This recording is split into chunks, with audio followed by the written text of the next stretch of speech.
Good afternoon, students. So, today I will continue the chapter Cell, the Unit of Life.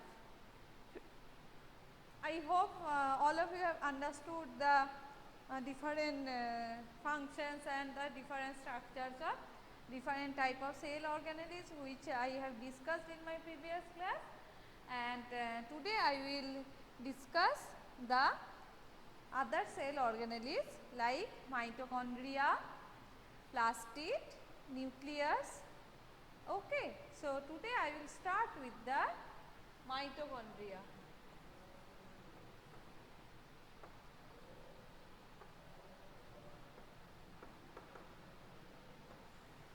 Mitochondria. Okay. So, students, you have to follow the video which has been uploaded in the YouTube. Okay, it maybe there some parts I have uploaded in the YouTube, but you didn't follow. Then you will not be able to attend that part. So that's why you have to follow the YouTube also, that part which I have uploaded already. Okay, don't miss that one. Just check it whether you have missed any class, or if I uploaded a video only in the YouTube, then you have to follow. Now today I will start with the another important cell organelle which is called as mitochondria. Mitochondria, it is the plural form, single it is called as singular mitochondrion. Mitochondrion is the singular form and the mitochondria is the plural form. So, the discovery of this cell organelle is by a scientist whose name was Kolliker. Okay, Kolliker, scientist Kolliker has discovered the cell organelle mitochondria. From where? From the flight muscles of insect. From the flight muscles of insect, or you can say insect flight muscle. From the flight muscles of the insect, scientist Kolliker discovered that structure of the mitochondria. Okay, now first when they discovered the mitochondria, they didn't provide the term mitochondria. They have given another name. Different scientists have given another name, like scientist Altman has provided the name, that is bioplast. He has given the name as bioplast, and after scientist C. Benda has provided the name mitochondria. Okay. Now mitochondria is a semi-autonomous organelle. Semi-autonomous organelle. Mitochondria is a semi-autonomous organelle. What is the meaning of that? That means in case of mitochondria, it is having its own ribosome, own DNA, so that it can replicate. Okay, so that it can replicate, and that means it is capable of self-duplication. As it is having own ribosome and DNA, it is capable of self-duplication. That's why they are called as semi-autonomous organelle. And the number of the mitochondria usually varies in cell to cell. It may be present in one mitochondria like chlorella, chlamydomonas, yeast cell. Okay. Or it may be many. In case of a giant amoeba, 50,000 mitochondria can be present. So, the number of the mitochondria can vary cell to cell. Now, that means according to the physiological activity of the cell, the number of the mitochondria will vary, and their shape, size also shows a considerable degree of variation. Usually the shape of the mitochondria is sausage shaped. Usually it is sausage shaped. Okay. Usually the shape of the mitochondria is sausage shaped, and or you can call it cylindrical and having 0.2 to 1 micrometer, in diameter its average is 0.5 micrometer diameter, okay, and the length is 1.0 to 4.1 mm, okay. So that is the size, or you can call it, that is the diameter of mitochondria, and that is the shape, that is sausage shape or cylindrical. Now another main property of mitochondria is it is a double membranous structure. It is a double membranous structure, and these two membranes are called as membranes which are present outside is called as outer membrane, and the which is present inside it is called as inner membrane, okay. And between these membrane there is a fluid filled space which is called as perimitochondrial space, okay. Now I will draw a diagram of mitochondria.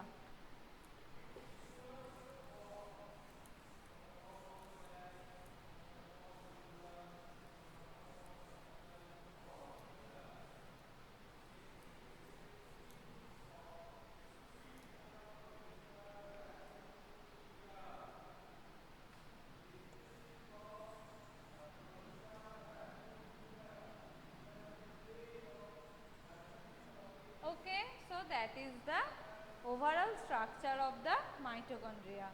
Now, membrane which is present outer side is called as outer membrane, and which is present inner side is called inner membrane. And the membrane of the which is present at inner side, they become folded, and they form a structure which is called as cristae. These are called as crista, or you can call it cristae. So the outer membrane and inner membrane dividing its lumen distinctly into two aqueous compartments, that is the outer side, this portion is called as outer compartment, and which is present at the inner side is called as inner compartment, and the inner compartment is also called as matrix. This is called as matrix, okay. And the outer membrane forms the continuous limiting boundary of the cell organelle. It forms a outer boundary. Which one will form? That outer membrane. And as I have shown that inner membrane forms a number of infoldings. These are called as cristae. So outer membrane will form that boundary, and the inner membrane forms a number of infoldings which is called cristae, or if it is singular then it is called as crista. And which portion? Towards the matrix. Towards the matrix these infoldings can be found, okay. Now why these infoldings are present? As it is increasing the surface area. Cristae are increasing the surface area, that means by the infoldings they are increasing their surface area. Now what are the function of these two membranes or the structure? Because they are having specific enzymes. They are having specific enzymes according to their function. As you know that mitochondria are the sites of aerobic respiration. You have read it in the class 10 that in case of aerobic respiration is occurring inside the mitochondria. That means enzymes which are required for that will be in the mitochondria. So that is the main function of the mitochondria. Now another one is mitochondria is called as powerhouse of the cell. Why it is called as powerhouse of the cell? Because they produce cellular energy. Because mitochondria can produce cellular energy in the form of ATP. Hence they are called as powerhouse of the cell. Now what are the composition of that matrix? In the matrix its own DNA is present, ribosomes are present, okay. In the matrix these structures can be found. As I have mentioned that mitochondria is semi-autonomous organelle. so that these structures are present. Now, if I consider the discovery of the mitochondria, a theory which is called as symbiotic theory, first, or you can call it prokaryotic hypothesis. So, a hypothesis was given for the origin of the mitochondria, that is symbiotic or prokaryotic hypothesis. These hypotheses explains and these were explained by a scientist whose name was Altman, that previously mitochondria was like a bacteria, or mitochondria was independent organism. Previously it was considered that mitochondria was an independent organism like bacteria, and after that what happened, that it became entrapped into the larger eukaryotic cell. This can be this dependent organism has been entrapped by larger eukaryotic cells, whereas they were symbiont. In that case they become symbiont form, and later nowadays they become an cell organelle. They become another cell organelle, which is we are known as mitochondria. Okay. So, what is the name of the space? I forgot to mention that is perimitochondrial space. Now, you have got that main theory of origin of mitochondria. Now, I have told you that mitochondria is considered as powerhouse of the cell. Now, if you see that part properly, here in the infoldings of the cristae, some tennis racket like structures are present, which are called as oxysomes or F0, F1 particle, or its alternative name is elementary particle. These are present here. So, we have to know the actual structure of these. And I have told you that mitochondria is considered as powerhouse of the cell. Why it is considered as powerhouse of the cell? You will get the answer from this one. So, let me draw that part.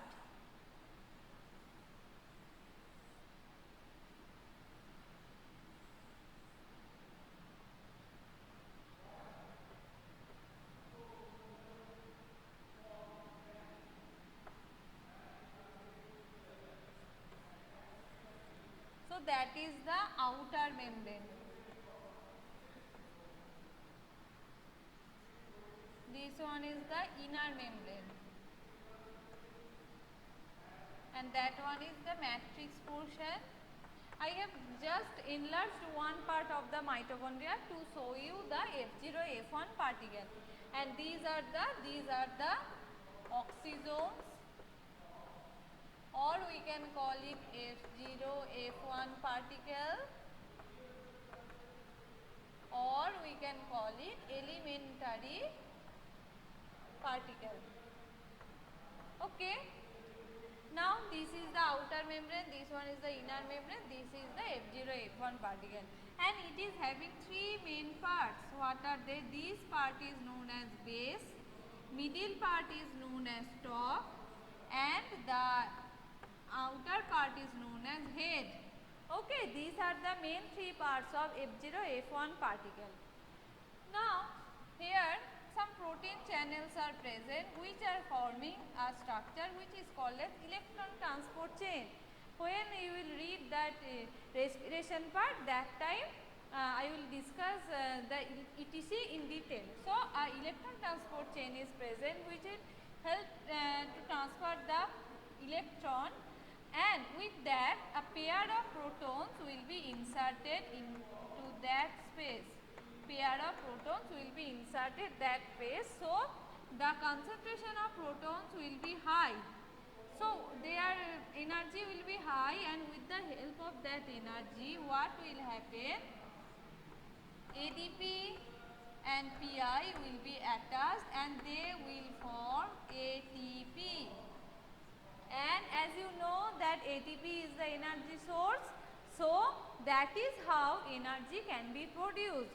So, with the help of that proton and high energy, these ADP, adenosine diphosphate and inorganic phosphate joins and forms ATP. That's why mitochondria is called as powerhouse of the cell. Okay. So what is the function of the base? The function of the base is it helps to transport that protons. It is making a channel for the protons. What is the base of the stalk? It is connecting between the base and head. And what is the function of the particularly head? Head is having ATPase activity. That means the enzymes which are present for the synthesis of ATP, that enzyme is present here. That's why the joining has been there with the high amount of energy and ATP can be formed. And that is the structure of the oxysomes, and that is the cause that mitochondria is considered as powerhouse of the cell. Now, if I ask you that what is the function of mitochondria? One function you have got, that it helps in the production of the energy or ATP. And as you know that in the sperm middle piece, that in spirally coiled mitochondria are present which are providing them energy, and it is helping in aerobic respiration. That means there are different types of functions of mitochondria is present, and the mitochondria can divide by fission. Mitochondria can also divide by fission. So that is all about mitochondria. Now next cell organelle is plastid.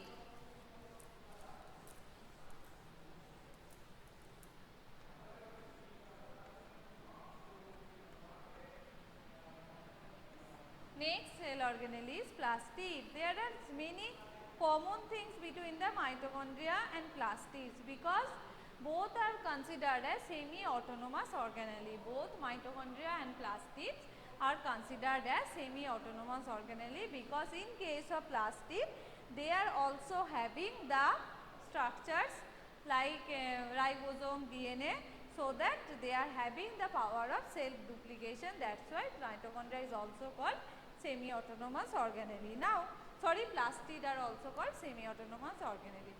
So, what is the occurrence of plastid? Plastids mainly can be found in all types of plants and some animals like euglenoids. In case of euglenoids, plastids can be seen. So, plastids, in which plastids, okay, let me tell you basic things first. So, plastids can also be observed very easily under the microscope because the structure of the plastid is a large, quite large structure, and some specific pigments are present on the plastid, and on the basis of that the plastids can be divided into three types. What are they? Chloroplast, chromoplast, leucoplast. So, mainly plastids are of three types. What are they? Chloroplast,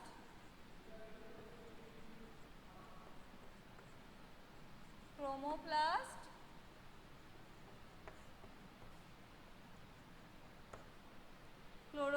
chromoplast and leucoplast. Okay. So, on which basis? On the basis of the pigments. What type of pigments are present? On the basis of that, plastids can be divided into these three. Now, first I will talk about the chloroplast. In the chloroplastid, a pigment which is present, which is called as chlorophyll, and some carotenoid pigments are present. And what is the function of that? It helps to trap the energy or light energy which are essential for photosynthesis. So, chloroplasts are taking part in the photosynthesis, and how? Because the pigments which are present in the chloroplast, they are helping in trapping the light energy. Okay. Next one is chromoplast. In chromoplast, fat soluble carotenoid pigments will be present, and what are the carotenoid pigments? Like carotene, xanthophyll. Okay, like carotene, xanthophyll. So, carotene will provide a orange type of color, xanthophyll will provide yellow type of color. So, due to the presence of these carotenoid pigments, that means carotene and xanthophyll, it gives the part of the plant yellow, type of appearance. So where we will get that chloroplastid? As the green colored chloroplast will be seen the green parts of the plant, that means in the leaves, and weak stem, and chromoplast is the colorful part. So what will be the occurrence of chromoplast? These are present mainly in petals, skin of the fruit, like that. You can see that colorful petals. And what is the function of the chromoplast? It is helping the insect to attract the insect for pollination. Okay, so it is helping for pollination. How? With the bright colors they are attracting the insect for pollination. Now last one is the leucoplasts. Leucoplasts are the white colored plastid, as you can say, or you can say that they are colorless plastid, and they are performing the function of storing nutrients. Nutrients are stored. And what is the occurrence of that plastid? Just imagine a part of the plant which is colorless or white in color. Easily you can see that in the roots these type of plastids can be found. And which type of materials are stored in the leucoplast? According to that, these can be divided into three: amyloplast, aleuroplast and elaioplast.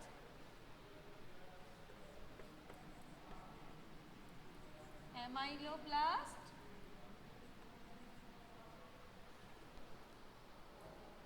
so I am writing amyloplast,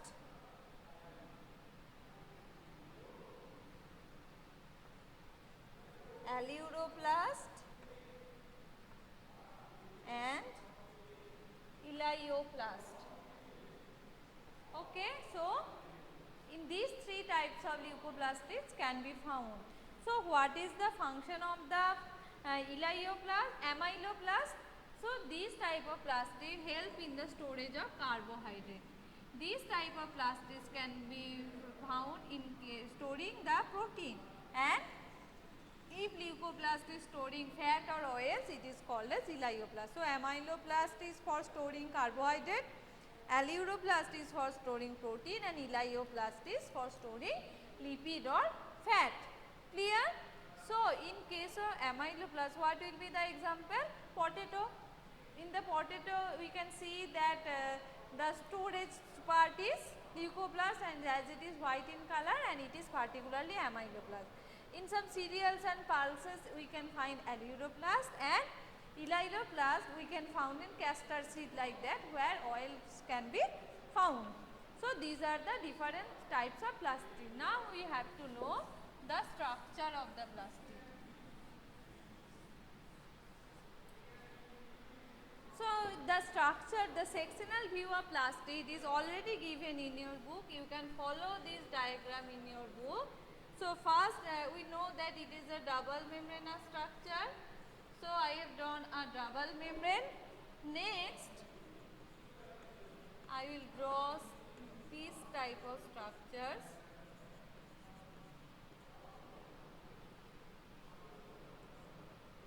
Let me draw first, then I will explain.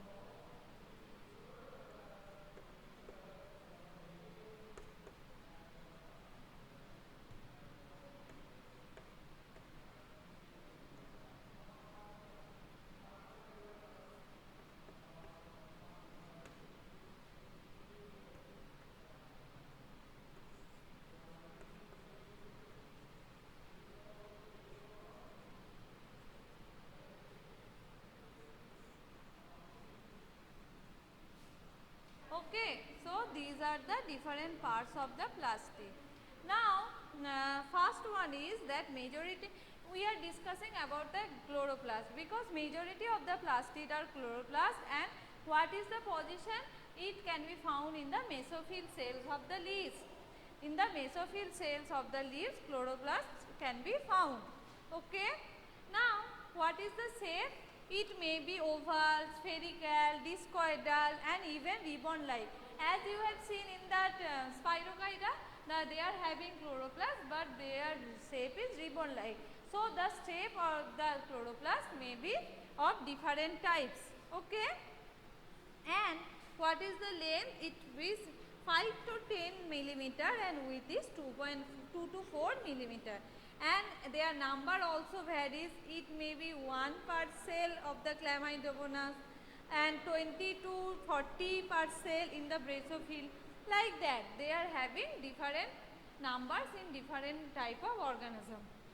And you can see that like mitochondria, chloroplast are double membranous structure, and the which are present outer side is called as outer membrane, and which are present on the inner side is called as inner membrane. Okay, on the outer membrane of the of the outer membrane, the number of proteins are more and it is more permeable, but the inner membrane is having less protein and it is less permeable. You have to remember that one.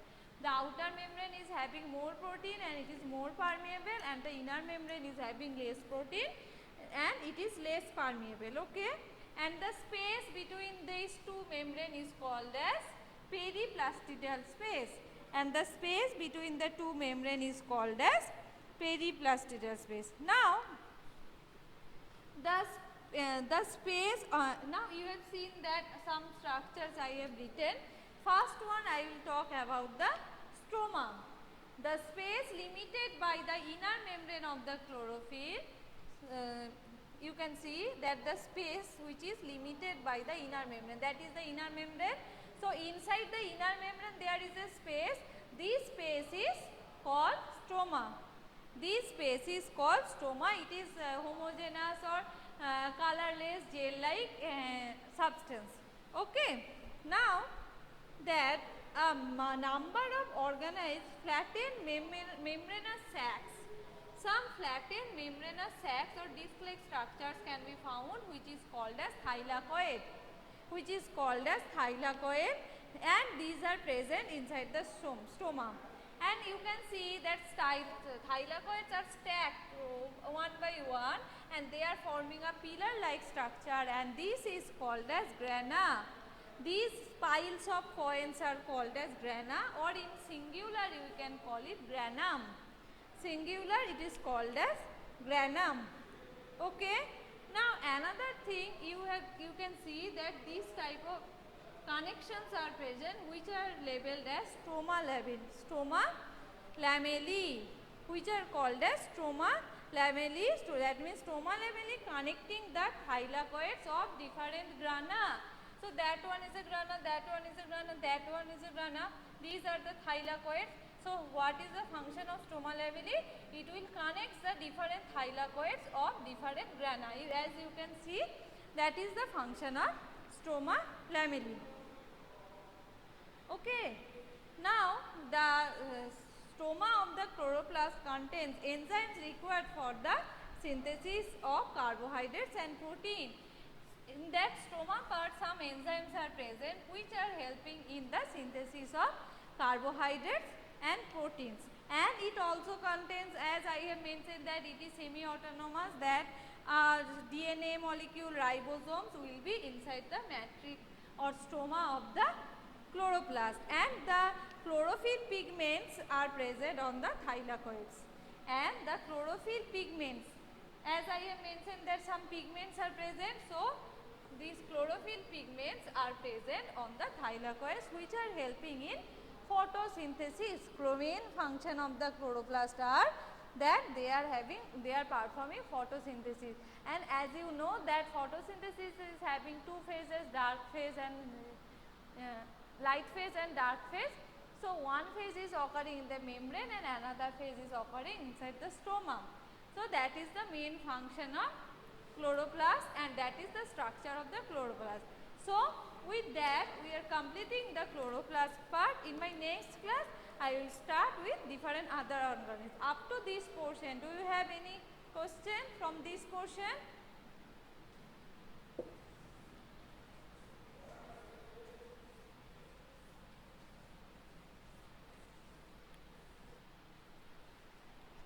Okay, so read that part at your home. Okay, so bye bye everyone, and thank you.